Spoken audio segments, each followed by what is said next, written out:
taxes this time of year as you would during the ruts, and the rut funnel this time of year doesn't really work. You got about a 2-week window here where they're still kind of bachelored up. They're starting to feel a little froggy, the velvet's coming off, and they're starting to head off in different directions, but you got a window here where they're still doing bed to food, and that's what we're looking for. Bed, water, food. I'm hoping to have 5 or 6 locations that I can adjust from, whether that be adjustment to pressure. I know when I hunted down here in 2022, I was successful. I had a good hunt, killed one day 2, so on the 16th. But there was a bunch of dudes up here from Louisiana with crossbows. So you got to kind of work around some other guys too, especially out-of-state guys that are cruising around. I'm an out-of-state guy in my home state, so weird. But anyway, go down here and get an idea of what I'm going to do the first few days of season, and then go from there. Hopefully find some acorns, some feed trees, that type of thing. But drive down, take a peek.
Well, what I learned about that piece is it's entirely too thick. Spent an hour and 20 minutes figuring that out. There's a back corner that I would love to get to. I'd love to get to it. A bunch of crop fields finger down into 3 fingers that come into the timber. There's just no way to get there without alerting the whole woods. So I'll put this piece in my back pocket, and if I still hold a tag when all this stuff drops after the first couple frosts, then I'll get back in there. Jumped a few does, watched one doe for about 5 minutes, but it's thick, man. And anybody that knows me knows I'm not scared of thick, but that was just a wall. I mean, it's like that for a mile. All right, back to the car. The next access, which leads to that. Something else you gotta find out on your scouting trips.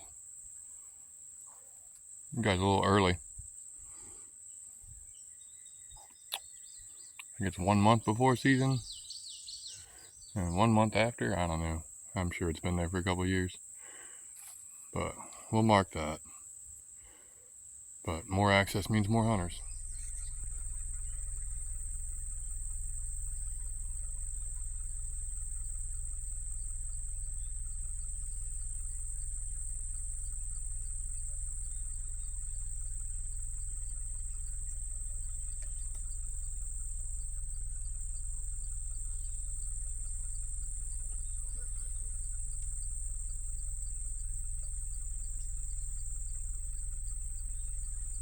Just laying out in the middle of the beans.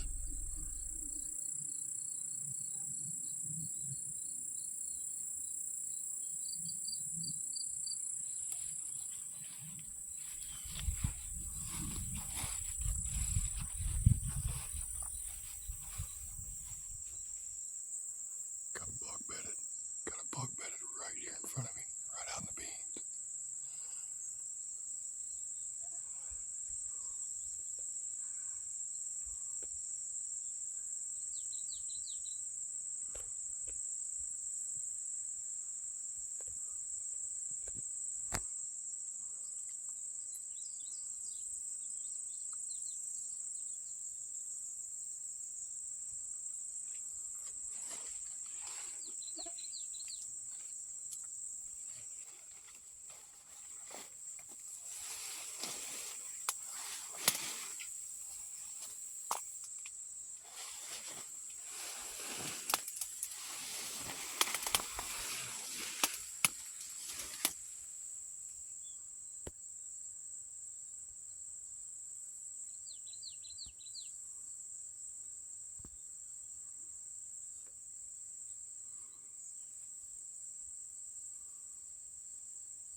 besides borderline heat stroke and probably West Nile virus.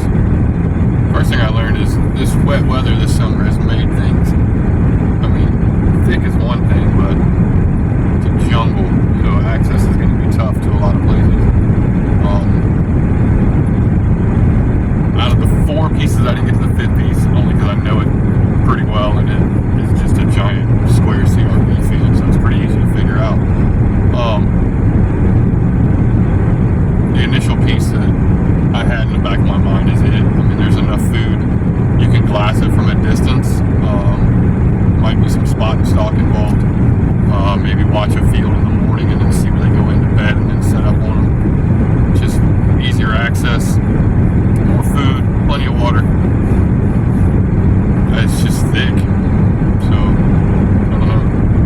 It's going to make things difficult early season, but I think if you get on food and you keep an eye on the field, you'll get on something. And that's how we're going to play it.